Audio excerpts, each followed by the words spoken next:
जय हिंद, जोहार झारखंड। मैं शमशाद आलम। आज जिस मुद्दे पे बात करने वाले हैं वो मुद्दा है झारखंड का मानसून सत्र। मानसून सत्र का आगाज हो चुका है। 1 अगस्त से लेकर 7 अगस्त तक मानसून सत्र चलेगा। महज 5 दिन का कार्रवाई दिवस रहेगा, लेकिन बताया ये जा रहा है कि ये मानसून सत्र काफी हंगामेदार रहेगा और सबकी निगाहें डुमरी के विधायक जयराम महतो के ऊपर टिका हुआ है। जिस तरीके से जयराम महतो बजट सत्र के दौरान में बेबाक तरीके से मुद्दा उठाए थे और भाई सरकार को घेरने का काम किए थे, क्या इस बार भी मानसून सत्र में जयराम महतो उसी तरीके से आवाज को उठाएंगे और क्या सरकार को घेरेंगे? लेकिन जयराम महतो क्लियर कर दिए हैं कि वो कौन कौन सा मुद्दा इस मानसून सत्र के दौरान में उठाएंगे। आज इसी के ऊपर बात करेंगे और जयराम महतो स्पष्ट कर दिए कि ध्यान आकर्षण जो प्रश्न होगा वो उनका किस मुद्दे के ऊपर प्रश्न होगा वो भी वो क्लियर कर दिए। तो चलिए चलते और सारी बात को विस्तार रूप से समझते हैं कि आखिर डुमरी का विधायक जयराम महतो मानसून सत्र के दौरान में कौन कौन सा मुद्दा को उठाने वाले हैं। तो पहला उनका मुद्दा है विस्थापन का मुद्दा। देखिए, विस्थापन का मुद्दा को लेकर जयराम महतो सड़क से लेकर सदन तक आवाज हमेशा बुलंद की है। जिस समय वो आंदोलन के रूप में संगठन को लेकर चल रहे थे, उसी समय से विस्थापन का मुद्दा को लेकर काफी जो है कि वो एक्टिव रहे हैं, काफी एग्रेसिव भी रहे हैं। और वो चीज बजट सत्र के दौरान में देखा भी गया कि बजट सत्र के दौरान में सरकार को ये आगाह भी किए थे कि भाई विस्थापन के लेकर जो है कि आपकी कोई ठोस नीति होनी चाहिए, यानी कि बजट सत्र के दौरान में भी वो मुद्दा उठाए थे। अब जो है कि बजट सत्र के दौरान मुद्दा उठाने के बावजूद भी अगर सरकार विस्थापन को लेकर चिंतित नहीं है तो मानसून सत्र के दौरान भी जो है कि जयराम महतो विस्थापन का मुद्दा को लेकर काफी जो है कि एक्टिव रहेंगे, काफी एग्रेसिव रहेंगे और सरकार को घेरने का काम करेंगे। ये पहला मुद्दा है, विस्थापन का मुद्दा। दूसरा मुद्दा है प्रवासी मजदूरों का।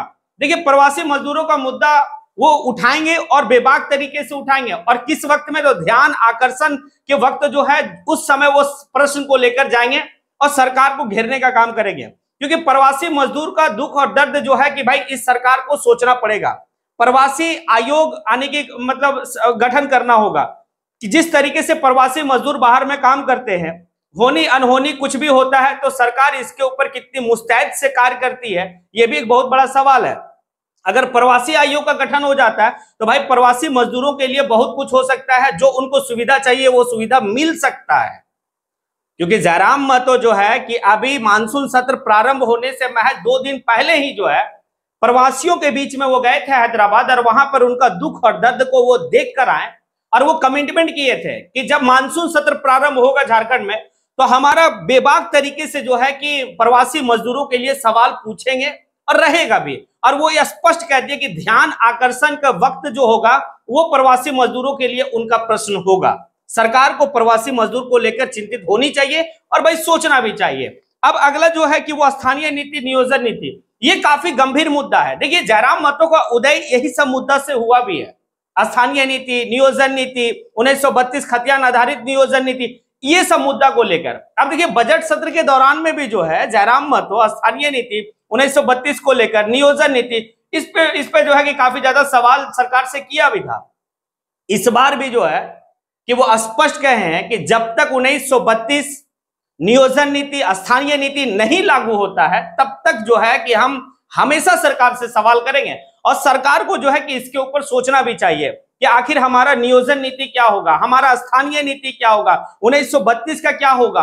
अगर सरकार नहीं सोचती तो सरकार को बार बार हम जो है कि भाई याद दिलाएंगे और अपनी बात पे हम अडिग रहेंगे। चाहे इस सत्र में भी नहीं होगा तो आने वाले जो है कि आपका शीतकालीन सत्र होगा, उस समय भी जो है कि हम मुद्दा को उठाएंगे, क्योंकि ये मुद्दा काफी महत्वपूर्ण मुद्दा है झारखंड के झारखंडियों के लिए। क्योंकि झारखंडियों की पहचान होनी चाहिए, हमारी स्थानीय होनी चाहिए कि भाई हम झारखंडी हैं।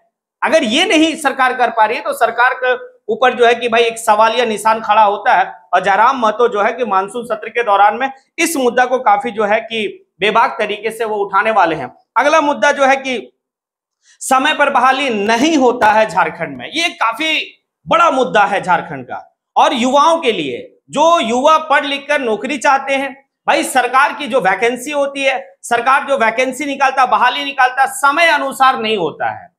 सरकार को चाहिए कि भाई समय अनुसार हर वैकेंसी दे, क्योंकि यहां पर एक चीज देखा जाता है कि वैकेंसी आता है, उसके बाद वो वैकेंसी जो है कि कोर्ट जाता है, फिर आगे चलकर जो है कि वो जो बहाली है वो बहाली रद्द हो जाता है। आज बहाली निकला है तो भाई 4-5 साल के बाद वो बहाली कंप्लीट होता है, यानी कि समय अनुसार जो है कि होना चाहिए वो नहीं हो रहा। और इसे लेकर युवा जो है कि कहां जा रहे हैं, तो युवा सड़क पे आ रहे हैं, युवा आंदोलन पे आ रहे हैं, युवा धरना पे आ रहे हैं। जबकि एक राज्य का अगर स्ट्रेंथ कहा जाए तो उस राज्य का युवा ही उसकी स्ट्रेंथ होती है, ऊर्जा होती है। लेकिन आप जो है कि अपने राज्य का ऊर्जा को कहां लाके खड़ा किए? आप अपने राज्य का ऊर्जा को जो है कि भाई धरना, आंदोलन, अपनी मांग, ठीक है, एक विद्रोही बना दिए हैं आप। किस चीज के लिए? भाई पढ़ लिख के लड़का जो है कि चारा भाई नौकरी होनी चाहिए, तो आप समय अनुसार जो है कि आप बहाली नहीं दे रहे। बहाली के ऊपर जो है कि सरकार को मुस्तैद होनी चाहिए, सरकार को काफी गंभीर होनी चाहिए। इस बात को लेकर भी जयराम महतो जो है कि मानसून सत्र में सवाल उठाने वाले हैं और काफी बारीकी तरीके से इस सवाल को उठाने वाले हैं। अगला जो है कि जब तक आने की कहा जाता है कि भाई लागू नहीं होगा नियोजन नीति, स्थानीय नीति, तब तक जो है कि जयराम महतो ये सारी मुद्दा को उठाएंगे। आगे जयराम महतो जो है कि एक सवाल काफी महत्वपूर्ण है, वो है कुर्मी के लिए, कि कुर्मियों का एक डिमांड हमेशा से रहा है कि हमें एसटी की सूची में जो है कि शामिल किया जाए। और इस बार जो है कि वो मानसून सत्र के दौरान में मुद्दा को उठाने वाले हैं कि कुर्मियों को एसटी की सूची में शामिल किया जाए, एसटी का दर्जा दिया जाए। वो काफी मतलब आंदोलन अभी चल रहा है झारखंड, बंगाल, ये सभी जगहों पर। क्या इस बार जब मुद्दा उठेगा तो क्या ऐसा होगा कि भाई कि एसटी को जो है कि कुर्मियों को एसटी का दर्जा मिलेगा? आगे जो है कि जयराम महतो पेशा कानून, सरना धर्म कोड, ये सभी को लेकर वो जो है कि काफी बेहतर तरीके से बात को रखने वाले, ये क्लियर कर दिए हैं कि भाई हम फलाने फलाने मुद्दे पे जो है कि इस बार सरकार को घेरेंगे, मानसून सत्र में अपनी बात को रखेंगे। अब जो है कि एक बात, बड़ा इंपॉर्टेंट बात है, एसआईआर, जो काफी अभी जो है कि चर्चित एक विषय चल रहा है कि किस तरीके से निर्वाचन आयोग और भाई केंद्र सरकार का सारी चीज में एसआईआर लागू, एसआईआर से हो रहा है। जयराम महतो का कहना है कि अगर एसआईआर लागू ही करना था तो भाई लोकसभा चुनाव से पहले कर लेता, बेहतर होता। अभी आप ऐसे वक्त में कर रहे हैं। तो लेकिन कहा यह जा रहा है कि 4 अगस्त को जो है कि सत्ता दल के लोग जो है कि योजना बना रहे हैं इसके ऊपर जो है कि भाई कि इसके ऊपर एक्शन लेने वाले हैं। ये एसआईआर का जो है कि चुनाव संबंधित सारी बात पे होना है। अब देखिए, ध्यान आकर्षण में जो मुद्दा उठाएंगे वो तो क्लियर कह दिए कि ध्यान आकर्षण में मेरा जो मुद्दा होगा वो भाई प्रवासी मजदूरों के लिए होगा। प्रवासी मजदूर का सिर्फ जो है कि कहा जाए तो एक, जब जयराम महतो हैदराबाद गए प्रवासी मजदूरों के साथ, उनका जो है कि संवाद हुआ, तो उस समय उनको दो तरह का दिखे। एक तो जो है कि उनका चेहरा में ये खुशी था कि हमारे झारखंड के विधायक मेरे पास आए हैं, लेकिन दूसरा उनका चेहरा जो देखा जा रहा है ना, तो वो ये देखा जा रहा है कि काफी दर्द भरा उनका जीवन है। आखिर सरकार यहां पर जो है कि अपने प्रवासियों को कब रोककर और यहीं पे जो है कि भाई सेटल करे, ये एक मुद्दा है। अगर सरकार इसके ऊपर संजीदा नहीं होती है, सरकार अगर इसके ऊपर मुस्तैद नहीं होता, तो भाई आने वाले वक्त में बहुत बड़ा आंदोलन जो है कि इसके ऊपर भी देखा जाएगा कि हमारे काफी लोग जो है कि भाई बाहर प्रदेशों में जाते काम करने के लिए, उनका सुरक्षा का गारंटी कौन लेगा? अगर ये सरकार नहीं लेती है तो फिर काफी बड़ा सवाल बनता है।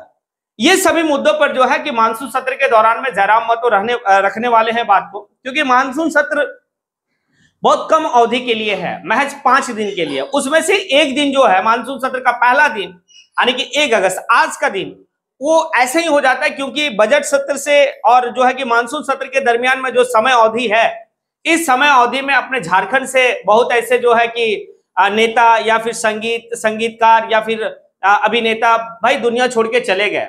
उनको लेकर जो है कि संवेदना व्यक्त करते हैं, श्रद्धांजलि अर्पित करते हैं, उनके फैमिली को जो है कि ढाढ़स बढ़ाने का, ये सभी एक प्रक्रिया। जैसे आप देख सकते हैं कि धनबाद का पूर्व सांसद ददई दुबे यानी कि चंद्रशेखर दुबे की देहांत हो गई। उसके बाद कोडरमा लोकसभा कोडरमा के पूर्व सांसद जो थे तिलकधारी सिंह, उनकी भी देहांत हो गई। तो ये सभी इस तरीके, फिर आपका जो है कि पहलगाम में जो घटना हुआ उसको भी लेकर जो है कि सदन में भाई श्रद्धांजलि अर्पित की। तो पहला दिन तो जो है कि ऐसे ही चला गया।